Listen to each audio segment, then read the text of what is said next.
Fala pessoal, beleza? Vamos resolver agora o exercício 4 da lista 3. E aí nesse exercício ele fala o seguinte: uma amostra de gás ideal é submetida a um ciclo composto por dois processos isobáricos e dois processos isotérmicos, como mostrado ao lado. Então repara aqui, vamos olhar o ciclo. A gente tem aqui o diagrama da pressão pelo volume, tá? E a gente tem dois processos isobáricos, o processo de B para C e o processo de D para A, em que a pressão é constante. Repara que você tem uma reta horizontal aqui, ó. Quando você tem uma reta horizontal, a pressão é constante. Então, B para C, D para A são processos isobáricos. E dois processos isotérmicos. Então, só pode ser aqui, ó, C para D e A para B são processos isotérmicos, que são processos a temperatura constante. E aí ele fala para a gente mostrar que o trabalho líquido realizado nesse ciclo é dado por essa expressão aqui. Tá? Vale lembrar que o trabalho é a integral da pressão no volume, portanto o trabalho vai ser a área, né, embaixo da curva. No caso de um ciclo fechado, o trabalho vai ser a área dentro do ciclo. Então, nosso objetivo é calcular essa área aqui. Beleza? Ok, então vamos lá. O primeiro passo para a gente resolver esse trabalho é quebrar o trabalho total no ciclo em 4 etapas. Tudo bem? Então, o trabalho no ciclo é igual ao trabalho de A para B, mais o trabalho de B para C, mais o trabalho de C para D, mais o trabalho de D para A. Tá? Então, a gente quebra o trabalho total como a soma dos trabalhos. Aqui eu já vou adiantar uma coisa para vocês, gente. Nos últimos exercícios, a gente tinha a situação da variação da energia interna num ciclo. Né? A gente falava que ΔU num ciclo fechado era zero.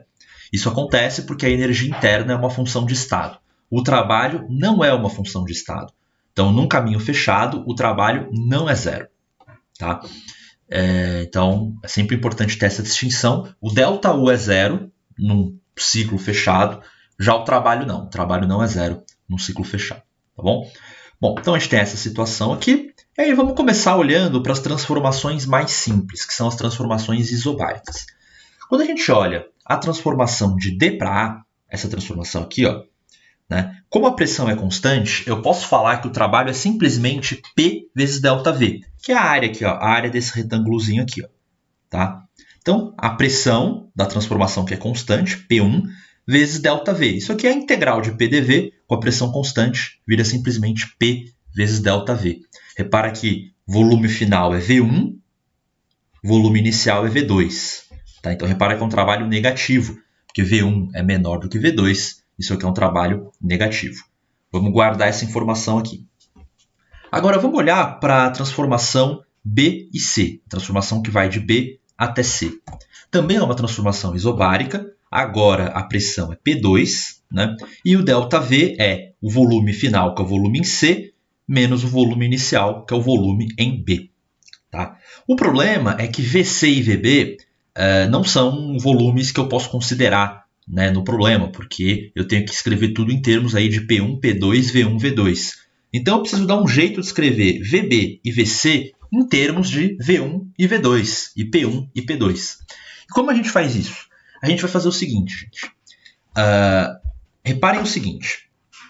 A transformação que vai de C até D é uma transformação isotérmica. Tá? E aí, como é uma transformação isotérmica, eu posso escrever essa relação aqui. Ó.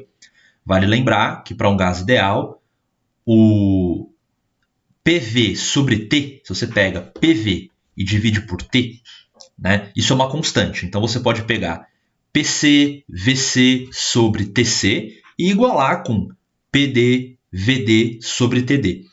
Acontece que, como a temperatura é constante nesse processo, a temperatura em C e a temperatura em D são iguais, então eu posso cortar essas temperaturas. E aí eu caio nessa relação aqui. Para qualquer transformação isotérmica, que é uma transformação de temperatura constante, vale essa relação aqui. O produto, a pressão, ela é inversamente proporcional ao volume. Basicamente é isso que a gente tem. Tá? E aí eu consigo escrever o seguinte, isolando VC, fica PdVD é igual a PD é P1, VD é V2, então está aqui, sobre PC, que eu passei dividindo, que vale P2. PC vale P2. Tá? Então, escrevi aqui o VC em termos de P1, P2 e V2. Agora eu posso fazer o mesmo na transformação A e B aqui, ó. Também é uma transformação isotérmica. Então eu posso falar que PA-VA é igual a PB-VB. E aí eu consigo escrever o VB como sendo PA-VA é simplesmente P1-V1, né? P1 e V1, dividido pelo PB, que é P2. Aí eu tenho essa relação aqui. Tá? E aí agora o que a gente vai fazer é substituir estes carinhas aqui, ó, aqui. E aí quando a gente faz isso, fica o P2 aqui, o VC está aqui, o VB está aqui. Repara que esse P2 vai cortar com esse P2 aqui e esse P2 aqui, o P1 vai em evidência e a gente acha esse valor aqui. E aí reparem o seguinte, esse cara é o negativo desse. E na hora que eu somo esse trabalho com esse trabalho, isso dá zero. Então, trabalho de B para C mais o trabalho de D para A é nulo. Significa que de B para C eu tenho um trabalho positivo, uma expansão. De D para A eu tenho um trabalho negativo, uma compressão. E a soma desses trabalhos dá zero, eles são iguais em módulo. Tá? É meio estranho, né? A figura não está muito boa para isso, porque para esses trabalhos serem iguais em módulo, significa que essa área aqui, ó, desse retângulozinho aqui, é igual à área desse retângulo aqui. Ó. Pensa desse um retângulo aqui, ó, no B, no C, e aí faz toda essa área aqui. Ó. Essas áreas teriam que ser iguais em módulo, pelo menos é isso que a gente está achando. Né? O desenho não deixa isso claro para a gente. Óbvio, o desenho não está em escala, não está respeitando aí todas as condições, mas a situação é essa. Tá? Então, legal. Já brincamos aqui com o trabalho das transformações isobáricas. A gente viu que a soma deles dá zero. Então, a gente pode esquecer eles e se preocupar apenas com o trabalho das transformações isotérmicas. Tá? Porque a gente viu que esse aqui mais esse aqui somados dão zero. Eles não são zero, mas somados eles dão zero. Então, a gente pode esquecer eles. Tá? E se preocupar só com esses dois aqui. Legal? Então vamos lá, vamos preocupar com esses dois processos. Tanto o processo de A para B quanto de C para D são processos isotérmicos, de temperatura constante. Como a gente calcula o trabalho num processo isotérmico? Bom, então aqui as informações que a gente tem, que a gente tirou até aqui, né? VB, VC e o que a gente precisa calcular. Bom, vamos olhar de C para D primeiro. Tá? A gente sabe que o trabalho ele é a integral da pressão no volume. PDV. Tá? Então, o trabalho de C para D vai ser uma integral entre o volume VC e o volume VD de PDV. Mas quem é esse P aqui? Esse P é uma função. É a função que representa a pressão como função do volume. Tá? No caso de uma transformação isobárica, é uma constante que sai para fora da integral, e a integral de dV é ΔV, por isso que fica o P ΔV. No caso da transformação isotérmica, eu tenho que descobrir que função é essa. Então, quem é esse P aqui? E aí, gente, a sacada vai ser a seguinte. Ó. Nas próximas aulas, vocês vão aprender a fazer isso de um jeito melhor. Vocês vão aprender como escrever a pressão, o trabalho de uma transformação isotérmica. Mas aqui a ideia é a seguinte, gente. Se você pegar qualquer ponto dessa curva, aqui, ó, qualquer ponto dessa curva de C até D, o produto da pressão pelo volume em qualquer um desses pontos tem que ser igual à pressão em D vezes o volume em D. Qualquer ponto aqui. Você pega nesse ponto aqui, você pega a pressão desse ponto vezes o volume desse ponto, tem que ser igual a PdVd. Você pega esse ponto aqui, a pressão desse ponto vezes o volume desse ponto, tem que ser igual a PdVd. Porque é isso que caracteriza a transformação isotérmica. Tá? Com isso, eu posso escrever a pressão, a curva que representa essa pressão aqui, em termos do volume, dessa forma aqui. P1V2, que é o famoso PdVd, dividido pelo volume. Isso aqui é uma hipérbole, né? É a curva do tipo y igual a 1 sobre x, tudo bem? É uma hipérbole. Tá? E é essa a função. Então, essa é a fórmula, essa aqui é a expressão dessa função aqui, ó. Tudo bem? Dessa curva aqui. E aí eu coloco esse cara aqui. E aí eu integro. Né? P1V2 é constante, sai para fora da integral. A integral de dV sobre V é ln. Né? E aí fica ln de Vd sobre Vc. Tá? Aí eu tenho essa informação aqui. Vamos deixar isso guardado. Já calculamos o trabalho aí de C até D. Vamos olhar agora para o trabalho de A até B. Tá? De A até B a gente vai ter a mesma coisa, uma integral do volume inicial até o volume final. Né? Eu preciso escrever a pressão como função do volume. Nesse caso, eu posso falar que PV é igual a PAVA, que é a constante ao longo dessa curva. Obtenho uma outra hipérbole, uma outra equação de hipérbole. boto ela aqui, integro, fica P1V1 ln de VB sobre VA.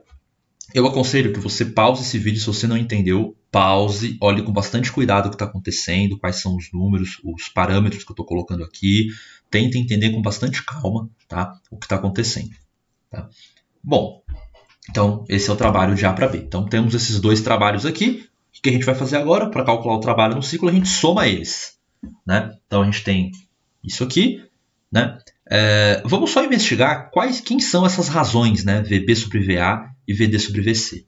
Bom, VD sobre VC vai ser o VD que a gente já conhece, né? O VD é simplesmente V2, dividido por VC, que está aqui. A gente faz essa conta e acha que é equivalente a P2 sobre P1. Da mesma forma, o VB sobre VA, o VB é isso aqui, né? Tá aqui, ó. O VA é V1, a gente toma essa razão, dá P1 sobre P2.